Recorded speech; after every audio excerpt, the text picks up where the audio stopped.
Welcome to Jazz Piano Skills. I'm Dr. Bob Lawrence. It's time to discover, learn, and play jazz piano. Last week, we tackled the key of E major, focusing on harmonic development. This week, we continue our exploration of the key of E major, but we do so melodically. So today, you're going to discover a key of E major melodic workout. You're going to learn how to think within the key of E major melodically. And you're going to play the modes of the key of E major using ascending and descending scale and arpeggio motion, launching from various entry points, the root, the third, the fifth, and the seventh. And on top of all that, you're going to play melodic lines over the 2-5-1 progression in the key of E major using various rhythms common to jazz, focusing primarily on 16th notes. So as I always like to say, regardless of where you are in your jazz journey, a beginner, an intermediate player, an advanced player, or even if you consider yourself a seasoned and experienced professional, you're going to find this Jazz Piano Skills podcast lesson exploring a key of E major melodic workout to be very beneficial. But before we get started, as I always like to do, I want to welcome new listeners to the Jazz Piano Skills podcast. And if you are indeed new to Jazz Piano Skills, I want to welcome you and personally invite you to become a Jazz Piano Skills member. All you have to do to become a member, visit jazzpianoskills.com. And once you arrive at the homepage, you can begin to explore the abundance, and I mean abundance, of jazz educational resources, materials, and services that are available for you to use to help you significantly improve your jazz piano skills. For example, all Jazz Piano Skills members have access to the educational podcast packets, the illustrations, the lead sheets, and the play-alongs. Now, these are invaluable educational tools that I develop and I produce and publish for every weekly podcast lesson. You want these podcast packets in your hands as you listen to this lesson, and you certainly want the podcast packets sitting on your piano when practicing. You also, as a Jazz Piano Skills member, have access to the online sequential jazz piano curriculum, which is loaded with comprehensive courses, all of them use a self-paced format. There are educational talks to enjoy, interactive media to test your conceptual understanding. There are video demonstrations to watch in all 12 keys of the skill being taught. There are play-alongs and much more. You also, as a Jazz Piano Skills member, have a reserved seat, as I like to say, in the weekly online masterclasses, which are in essence a 1-hour lesson with me each and every week. You also, as a Jazz Piano Skills member, have access to the online interactive fake book.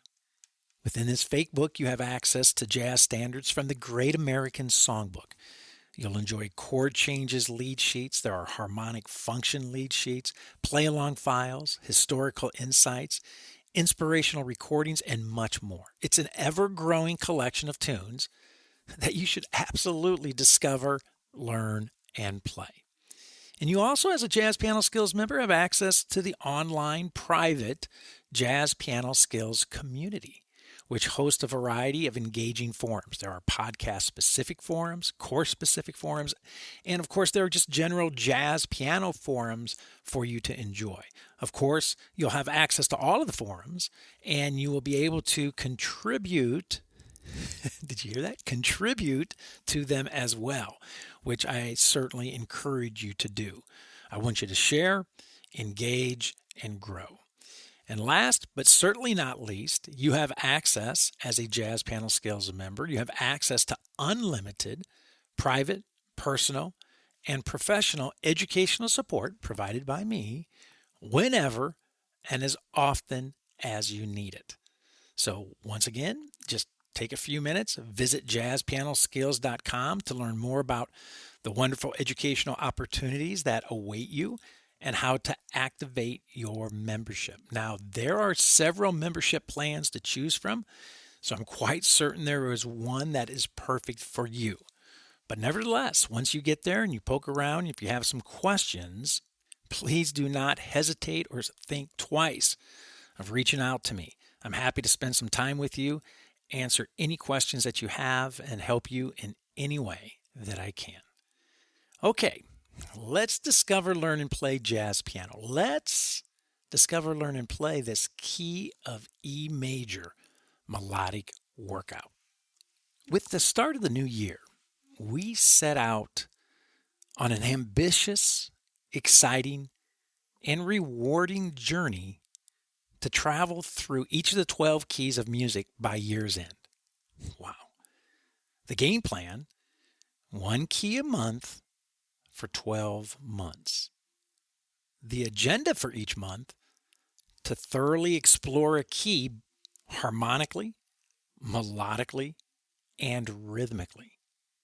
So back in January, we started with the key of C major. February, the key of F major. March, the key of B flat major. April, E flat major. May, A flat major. June, D flat major. July, G flat major. August, B major. And now, in the month of September, the key of E major. So we have been traveling around the circle of fifths, counterclockwise, of course, always counterclockwise. And with each key, we have been doing a very methodical exploration. Harmonically, we have been tackling four very specific approaches to voicing the chords within the key. We've been studying block shapes and inversions, traditional 3-note shells, contemporary chordal voicings for the left hand, and 5-note 2-handed shapes. Melodically, we've studied each chord's scales, modes, and arpeggios using various entry and destination points with ascending and descending motion. Right? So with each harmonic and melodic workout, we also applied essential rhythmic patterns, starting with basic whole, half, and quarter notes back at the beginning of the year, and then progressing each month to more complex patterns using various 8th, triplet, and 16th notes. Again, a very structured, organized, sequential, methodical, and repetitive program. All of that, right? Structured, organized, sequential, methodical, repetitive, all characteristics of an excellent study and practice approach that allows us to discover, learn, and play jazz successfully. Now, with all that being said, some of you may be thinking, all 12 keys? Really? Is that necessary? And I would respond, yes. Moving through and experiencing all 12 keys is absolutely essential.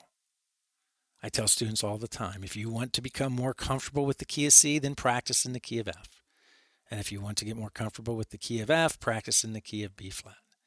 And if you want to get more comfortable with the key of B flat, practice in the key of E flat, and so on. My point is that we get better in all 12 keys when we strategically and continually move through the keys as we have been doing since the beginning of the year. Now, I have mentioned in previous podcast episodes, there is some misguided thinking out there with regard to playing in all 12 keys. And the thought is simply this: I don't need to practice in all 12 keys because I don't see many tunes written in the key of G flat or the key of B or the key of E major. So why do I need to spend time practicing in those keys when in reality, I will more than likely never play in those keys? So my response, how can I say this gently? Wrong. Dead wrong.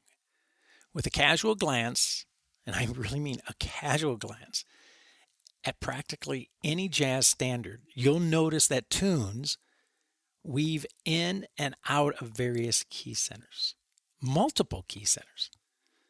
This is a musical fact that you cannot escape. And here's another fun fact. You'll spend and waste more time looking for shortcuts than if you just buckle down and study each of the 12 keys as we have been doing throughout the year. Now, I have stressed this point in previous episodes as well. Do not make the mistake of thinking that one key must be mastered before moving on to the next key. This is also a common misconception which produces a very slow practice approach that produces minimal results. And quite honestly, it impedes your musical growth. So my goal with these strategic harmonic, melodic, and rhythmic workouts is to help you develop professional jazz piano skills anchored in a internal sense of time, a solid, rock solid internal sense of time.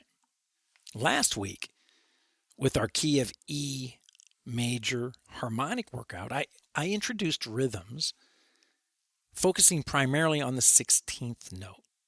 In fact, 4-note groupings.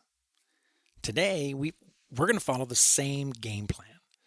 The application of rhythmic ideas melodically, focusing primarily on 4-note, 16th note groupings. Right? But as always, I want to stress the importance of doing the entire key of E major melodic workout, and not just jumping to the last lead sheet in your podcast packet, skill 25. Right? I know the tendency, the urge is just jump to 25, attack those melodic rhythms, because I get it, they're fun. But why? Why resist that temptation? Because honestly, you have to have a functional command of your scales and arpeggios in the key of E major before you can begin applying rhythm to them. As I like to say, you have to bake a cake before you decorate the cake. So remain disciplined and spend time with skills 1 through 24 in your podcast packet, your illustration packet, and lead sheets packet before tackling skill 25. So you will find in your lead sheet podcast packet, as you did with all of our melodic workouts since the beginning of the year, you will find all 24 skills laid out for you. So let's just do a quick review. Skills 1 through 4, modes, ascending, root position, plus first, second, and third inversion. Skills 5 through 8, modes, descending, root position, plus first, second, and third inversion. Scales 9 through 12, arpeggios ascending, root position, plus inversions. Scales 13 through 16, arpeggios descending, and again, root position, plus inversions. Scales 17, 2-5-1, progression in the key of E major, ascending, using scale motion. Root, third, fifth, seventh entry on the 2 chord, right? Varying our entry points. Scale 18, 2-5-1, progression again, this time descending using scale motion with entry points of the root, third, fifth, and seventh on the 2 chord. Scale 19, 2-5-1, ascending arpeggio motion. Scale 20, 2-5-1, descending arpeggio motion, and both using root, third, fifth, and seventh entry. Now on scale 21, you'll see that it's 3-6-2-5-1 progression, ascending using scale motion. Scale 22, 3-6-2-5-1, descending scale motion, and again using different entry points, the root, third, fifth, and seventh, launching from the 3 chord. And then scale 23, 3-6-2-5-1, ascending arpeggio motion. Scale 24, 3-6-2-5-1 progression using descending arpeggio motion. So very thorough. Scales 1 through 24. Very methodical, very sequential, very systematic.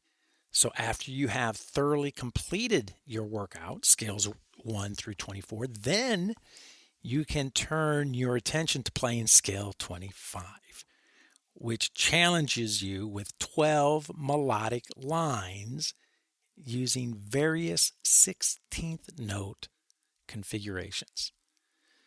Wow. So the educational agenda for today is as follows. Number 1, we are going to explore the key of E major melodically.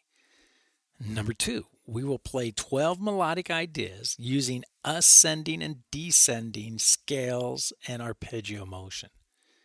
Number 3, all melodic ideas will be applied to the 2-5-1 progression in the key of E major. In other words, all melodic ideas are going to be played over your F sharp minor 7, going to your B dominant 7, resolving to your E major 7. Number 4, all melodic lines will be played using a very relaxed swing groove of 85. Number 5, all melodies will be played using a single note right hand melodic treatment. And number 6, each melodic line will be repeated 4 times. Okay? But before we go any further, if you are a JazzPianoSkills member, I want you to take a few minutes right now to download and print your podcast packets, your illustrations, and your lead sheets. Again, you have access to all of the podcast packets, and I continue to stress this, you should be using them when listening to this podcast episode and, of course, when practicing. Now, if you are listening to this podcast on any of the popular podcast directories such as Apple or Google, Amazon, Spotify, iHeartRadio, Pandora, and so on, then to get your podcast packets, be sure to go directly to JazzPianoSkillsPodcast.com to download your packets. And you will find the download links, the active download links, in the show notes. And one final but very important message that I include in every podcast episode. If you are thinking that the key of E major melodic workout and the various skills that we are about to discover, learn, and play, if you're thinking in your mind that, wow, these are way over my head, then I would just say to you, sit back, relax, take it easy. Kick your feet up, continue to listen, continue to grow your jazz piano skills intellectually by listening to this podcast episode. All skills are over our heads when first introduced, and that is precisely why the very first step that we always need to take to improve our musicianship is to just simply listen. So do not shy away from conversations discussing foreign topics or using big words, unfamiliar terms. Again, stepping outside of our musical comfort zone is what spawns significant growth. Now, as you all have heard me say a million times, all musical growth begins upstairs, mentally, conceptually, before it can come out downstairs physically in your hands. So I want you to just sit back and listen to this podcast lesson now to discover and to learn. The play will come in time. It always does. Okay, here we go. So hopefully you have your lead sheets in front of you. You have skill 25 in your hands as we go through each of these 12 melodic lines. Now, before we even get started, I want to draw your attention to letter A, letter B, letter C, and letter D, the first 4 melodic lines. I want you to notice that each line focuses on placing our 16th notes on a very specific beat. Line A, the 16th notes fall on beat 1. Letter B, the 16th notes, beat 2. Letter C, the 16th notes are placed on beat 3. And finally, letter D, the 16th notes are played on count 4. Okay? So it's intentional here that these 16th note patterns are being placed on each of the 4 beats within the measure. Okay, this is to help us develop our sense of time and be able to track time as we play through each measure. Now, the other thing I want to draw your attention to with letter A, B, C, and D, you'll notice that these lines, letter A is ascending, followed by descending, followed by ascending motion, arpeggio motion as we go through the 2-5-1 progression. Letter B is the opposite, descending, ascending, descending motion.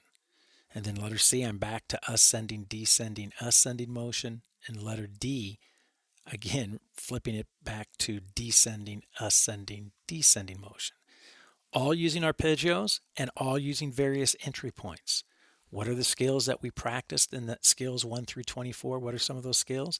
Oh, starting our scales and arpeggios from various entry points. Okay, so with all that being said, let's start with letter A and let's take a listen to line 1 or letter A. Again, it's going to be played at a tempo of 85, very relaxed. I'm going to play through the 2-5-1 progression first, the first 4 measures with just playing comping using my 2-handed voicings. Then I will play the melodic idea 4 times. I'll repeat the line 4 times, and then I'll end with my 2-5-1 again at the very end. So let's bring the ensemble in, and let's check out letter A. Here we go.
Right? Very nice. I told you, very relaxed tempo of 85. And the 16th notes, not so easy, right? Especially when we're intentionally placing them on very specific beats or counts within each measure. Not so easy. So I would encourage you to, when playing these patterns, articulate them verbally. And I mentioned last week, I like to articulate my 16th notes. I'm old school, so I like to articulate them using numbers like 1E and 2E and 3E and 4E and.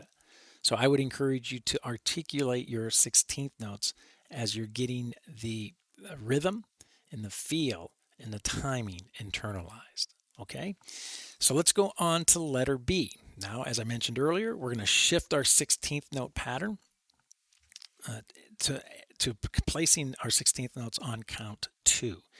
Now, in letter A, our entry point was on the root of the F sharp minor. Now you'll notice that my entry point is on the 3rd of F sharp minor, descending on the 3rd. And again, my entry point on the minor, like a domino effect, determines how I play my 5 chord and my 1 chord, ascending and descending. I'm always going for minimal motion on the ascending or descending side when I practice like this. So let's bring the ensemble in and let's listen to letter B, starting with my F sharp minor entry point of the 3rd and the 16th notes placed on count 2 of each measure. Here we go.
right? Very nice. So letter C is just going to continue with this same approach, right? Our F sharp minor. Now my entry point is going to be the fifth of F sharp minor. And I want you to also notice where I'm placing these lines, right? I'm intentionally placing these lines down to where the left hand and the right hand have to coexist.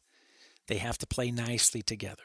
So don't fall into the temptation of trying to move these lines up an octave so you don't conflict with your voicings in your left hand, right? The hands have to learn how to play nicely with one another. So I'm starting these lines like letter C down in left hand voicing territory. So you might have to shift to a two-note voicing. You might have to modify your inversion in such a way. You might have to let the left hand lay out while the right hand plays the melody and then come in, or vice versa. So let's bring the ensemble in and listen to letter C. Here we go. Check it out.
Love it.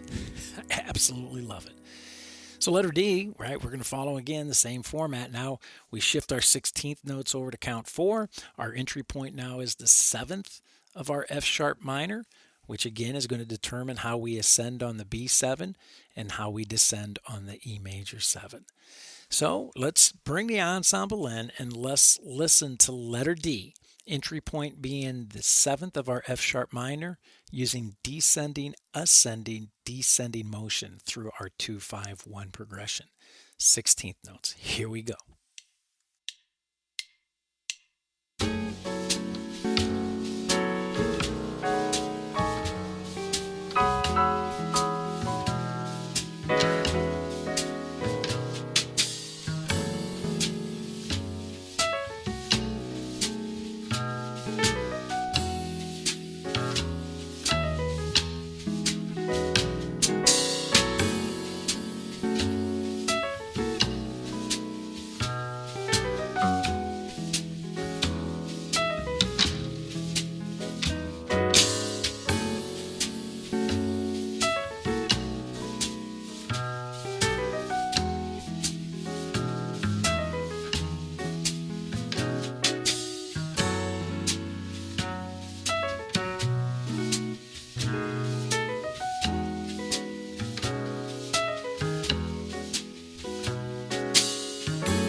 All right, now we have strategically played our 4-note groupings of 16th notes placed on counts 1, count 2, count 3, and count 4 of each measure.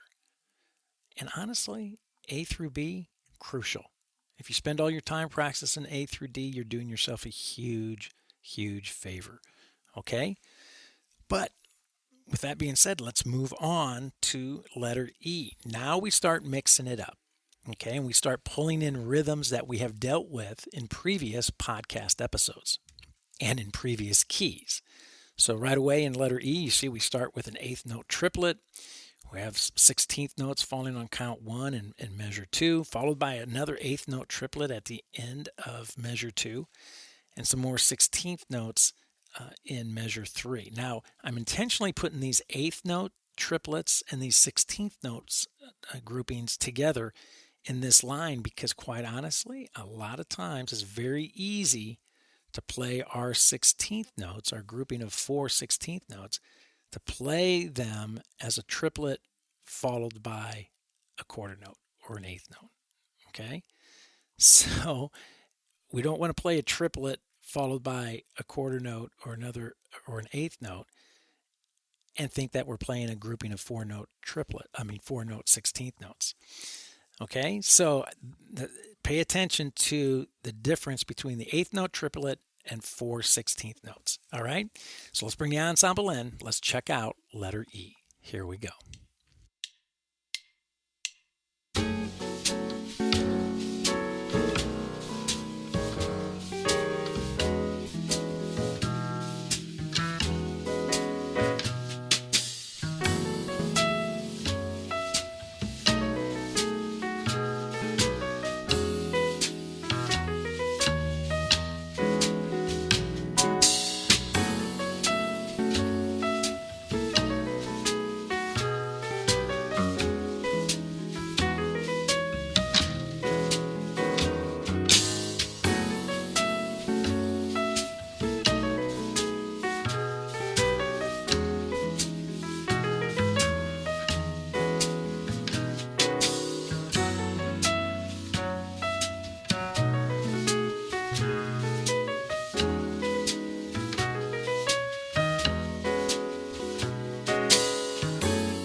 Right? Very close. The triplet, eighth note triplet, 4 16th notes, very close, but very different.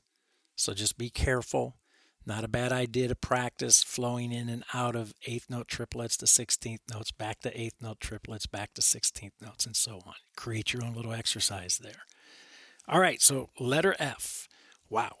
Now all of a sudden we have, in measure 1, we have 2 groupings of 4 16th notes in the same measure on counts 1 and 3.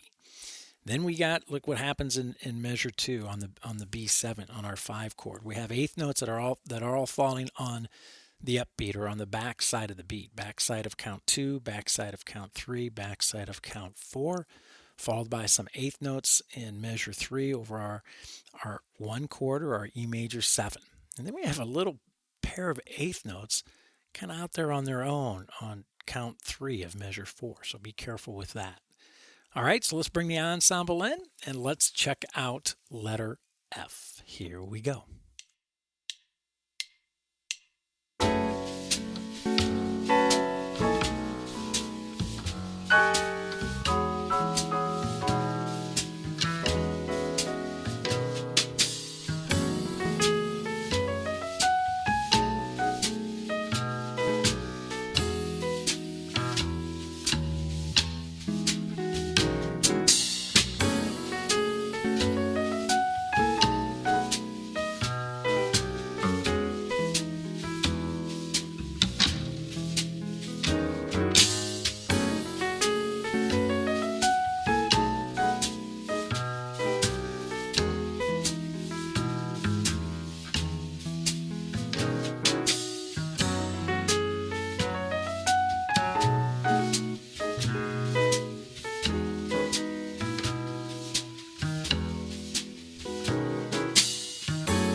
All right, we've done 6 out of our 12 melodic lines. So let's look at the last 6.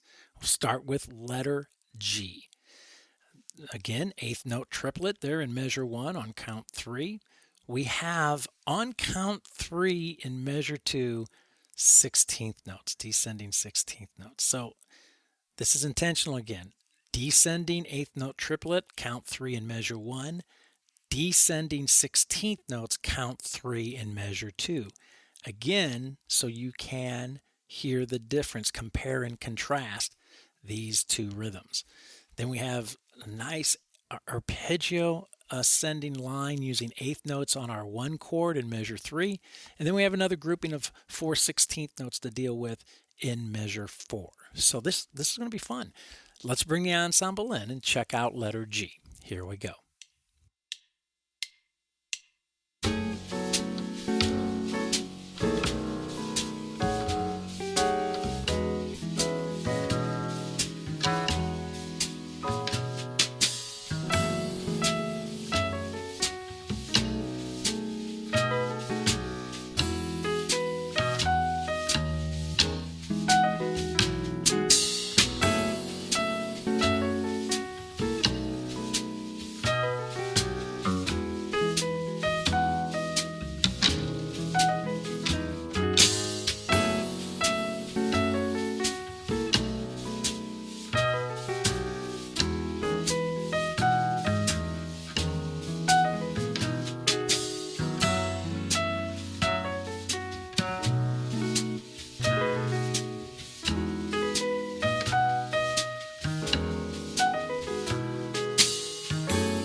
Again, I want to stress to you the importance of not allowing your eighth note triplets to be substituted for 4/16 notes. Pay attention to that. Practice letter G. Pay attention to measure 1 and measure 2 specifically. All right, on to letter H, and check it out. Look at this. We have 16th notes, 4/16 notes on count 1, followed by 4/16 notes on count 2 in measure 1. And then we repeat that same idea in measure 2 over our 5 chord. 4/16 notes on count 1, followed by 4/16 notes on count 2. And then check it out, man. Measure 3, descending eighth note triplet. Again, so you can hear the difference. Wow, but this ascending line in measure 1 and 2 using 16th notes, this should be a lot of fun. Let's bring the ensemble in and let's listen to letter H. Here we go.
Love it, right? Now these lines, right? If you notice, we got 16th notes going with eighth notes. All of a sudden, these lines and some syncopation going with our eighth notes on the back side of various counts within the measure. Now all of a sudden, you're thinking like, hey, these are starting to sound like jazz lines that I hear jazz musicians playing. And one other note that I want to make, point that I want to make real quick. All of these lines, again, 100% diatonic motion. In other words, I'm only using notes in the key of E major. Only. Okay? And even with just using diatonic notes, completely 100% diatonic to the key, you can hear that there are great melodic ideas. And in fact, most transcriptions that you will study, if you go through and you count up the diatonic notes versus the non-diatonic notes, or non-scale tones or chord tones, you're going to find that the diatonic notes win in a landslide every single time. Okay, so now letter I. We have some moving thirds, ascending thirds in measure 1, followed by descending 16th notes. And guess what? We repeat that kind of motif in measure 2, ascending thirds with descending 16th notes. And guess what happens in measure 3? Another repeating the same motif, the same idea, ascending thirds with descending 16th notes. Again, in improvisation, repetition, very important. If you play a good melodic idea, play it again, right? If it's worth saying one time, it's worth repeating. So let's bring the ensemble in and check out letter I. Here we go.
Love it. Absolutely love it. What a great line.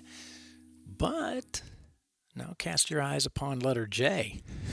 You can see right away, measure 1 looks a little troubling, right? We have descending 16th notes on count 1, count 2, count 3, count 4. Wow.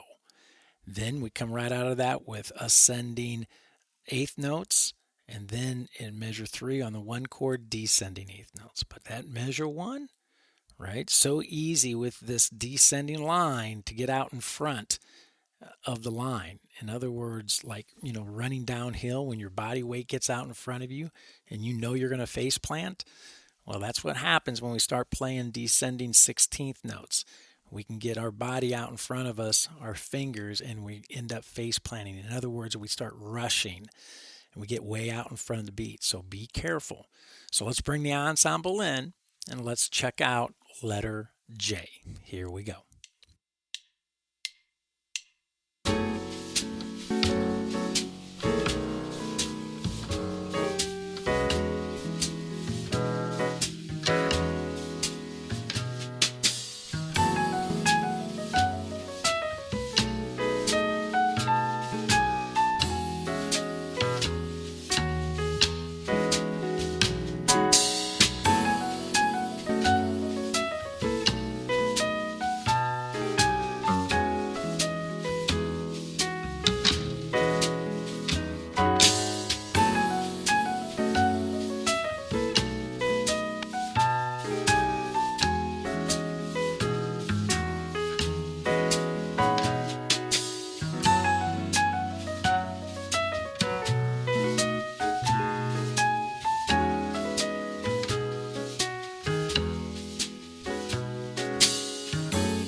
See, there's a reason why I'm playing everything here at a nice cozy tempo of 85, because I want you to lay back on these 16th notes. I want you to play them with a relaxed feel and not rushing, okay, where you get out in front or you get out in front of that beat and you start rushing. So letter K, we have some challenges here in letter K to deal with as well. We have a quarter note triplet on count 1, followed by ascending 16th notes on count 3 and 4, counts 3 and 4. Then guess what? Another quarter note triplet in measure 2, followed by ascending 16th notes on counts 3 and 4. Then descending quarter note triplets back to back in measure 3. Wow, this is a great great line. So let's have some fun. Let's bring the ensemble in and check out letter K. Here we go.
Well, it's hard to believe we are down to our very last line of the day, letter L.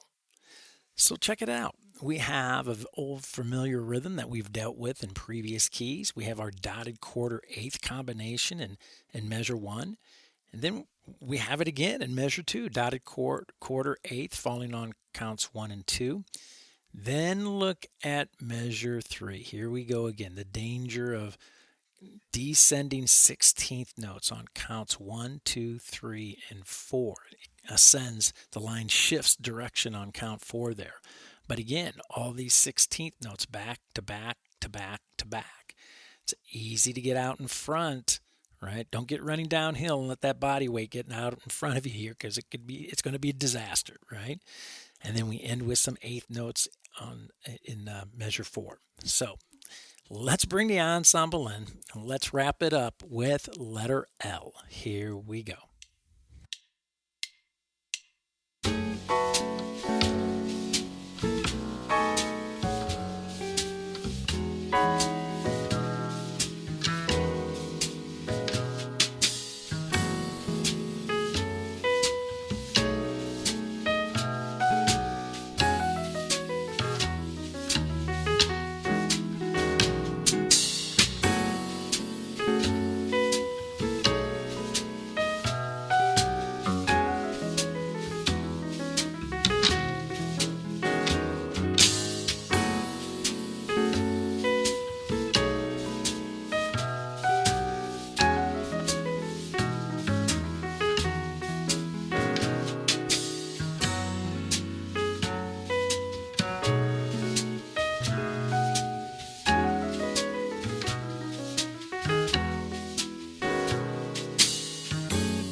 Well, it never fails, right? Never ever fails. We always unpack a ton of information in every single podcast episode, and today was certainly no exception as we explored a key of E major melodic workout. And I cannot stress enough how important it is that you spend time becoming familiar with the diatonic melodic shapes, the scales and arpeggios of a key. So vitally important. Having a command of ascending and descending scale motion within the framework of a key, modes, is a huge step towards developing mature improvisation skills. And having a command of ascending and descending arpeggio motion, outlining the harmonic shapes of a key, is equally important. And then applying the ascending and descending scale and arpeggio shapes of a key to common chord progressions within the key, such as the 2-5-1 progression, is a big time jazz piano skill that must be strategically studied and practiced if you are serious about becoming an accomplished jazz pianist, which I know you are. Now, When you combine last week's key of E major harmonic workout with this week's key of E major melodic workout, well, then you have an incredible combination. You have an incredible 1-2 punch to help you master the key of E major. And not only that, it will continue solidifying a practice blueprint that can be replicated in other keys, which is exactly what we've been doing since January in every single key. Wow. So I said it every week, and I want to stress it again this week. If you hang in there with me this year, and we're almost, believe it or not, we're almost to the end of the year. Hang in there with me this year. You're going to experience a ton of jazz piano growth, which I know you already have. And you will love where you are musically by the end of the year. I guarantee it, right? So as always, though, always be patient. This may be the toughest lesson of all. Be patient. Developing mature, professional jazz piano skills takes time. So begin structuring your practicing after the playing demonstrations I modeled for you today in this podcast episode. And I promise you, you will begin to see, feel, and hear your progress. Well, I hope you have found this Jazz Piano Skills podcast lesson, exploring a key of E major melodic workout, to be insightful. And of course, I hope you have found it to be very beneficial. And don't forget, if you are a Jazz Piano Skills Ensemble member, I will see you online Thursday evening at the Jazz Piano Skills Masterclass, 8 p.m. Central Time, to discuss this podcast episode, exploring our key of E major melodic workout in greater detail, and, of course, to answer any questions that you may have about the study of jazz in general. Likewise, be sure to use those educational podcast packets, your illustrations, your lead sheets, and your play-alongs for this podcast lesson. And of course, tap into the Jazz Piano Skills online courses to maximize your musical growth. Always make sure you are an active participant within the Jazz Piano Skills online community. Get out there, get involved, contribute to the various forums, and of course, make some new jazz piano friends. Always a wonderful thing to do. Now, you can reach me by phone, 972-380-8050. My extension here at the Dallas School of Music is 211.